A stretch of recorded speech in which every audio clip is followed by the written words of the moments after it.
J'ai le plaisir de vous présenter, au nom de la Banque Scotia, Madame Géraldine Martin, lauréate dans la catégorie Service public. Géraldine Martin est devenue en 2013 la première femme rédactrice en chef du journal Les Affaires, la plus grande publication économique au Québec. Elle a aussi créé des événements avec brio, dont la grande soirée de la gouvernance, qui a réuni pour la toute première fois plusieurs piliers de l'industrie de la gouvernance. Et ceci dans le cadre d'une soirée qui récompense les gestes remarquables posés par les conseils d'administration au Québec. À son entrée en poste à la Ville de Montréal, à titre de directrice de l'entrepreneuriat, elle a consolidé le réseau PME Montréal pour faire de celui-ci la porte d'entrée par excellence pour accompagner et financer les entreprises sur le territoire montréalais. Géraldine a également organisé le concours d'entrepreneuriat Défi PME Montréal. Que ce soit dans le secteur des communications ou de l'administration publique, son défi a toujours été le même: inspirer et accompagner des entreprises pour les faire grandir.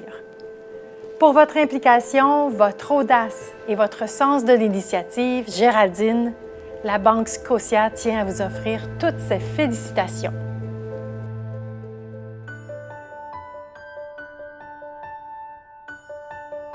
Moi, ça fait 17 ans en fait que j'ai quitté la France en fait pour venir m'installer ici. Et on a quitté comme ça en se disant on verra. On n'avait pas de travail, on avait de l'argent pour tenir 6 mois et on se disait bon ben si ça marche pas, au pire ben, on revient en France, c'est pas dramatique. En fait, j'étais la première femme à être nommée rédactrice en chef du journal Les Affaires qui avait 85 ans. Alors, ça m'a beaucoup interpellée parce qu'à ce moment-là, il y a beaucoup d'associations de femmes notamment qui sont tournées vers moi et j'incarnais pour elles un certain modèle, modestement là. Donc même au journal Les Affaires, c'est comme ça qu'on a développé une grande série sur l'entrepreneuriat féminin, par exemple. C'est sûr que j'ai porté ce projet-là parce que j'y croyais.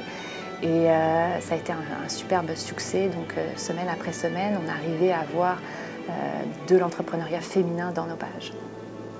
Un jour, j'ai donné carte blanche en fait pour faire la une du journal dans le cadre d'un numéro spécial sur la créativité. Et j'avais donné un mandat externe, j'avais donné carte blanche. Et c'était une première. Et on a gagné un prix en fait avec ce projet-là, prix magazine de l'année en fait à Toronto au Canada.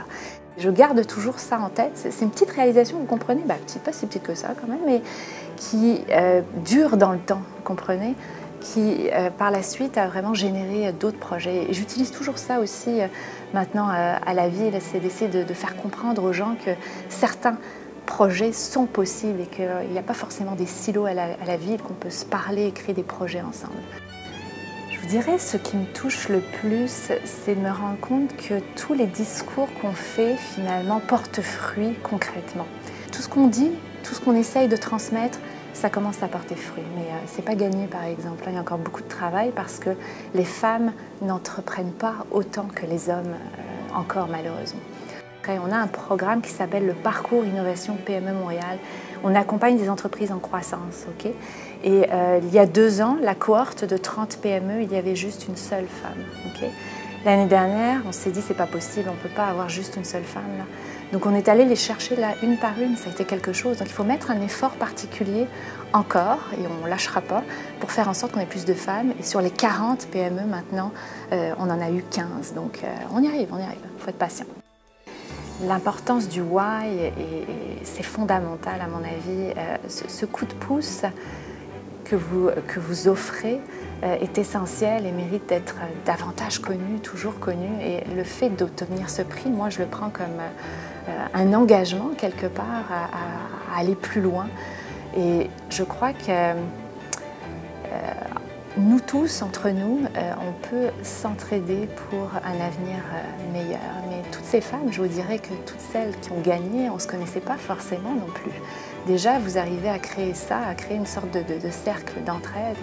Et entre nous, on s'est déjà dit, qu'est-ce qu'on peut faire de plus ?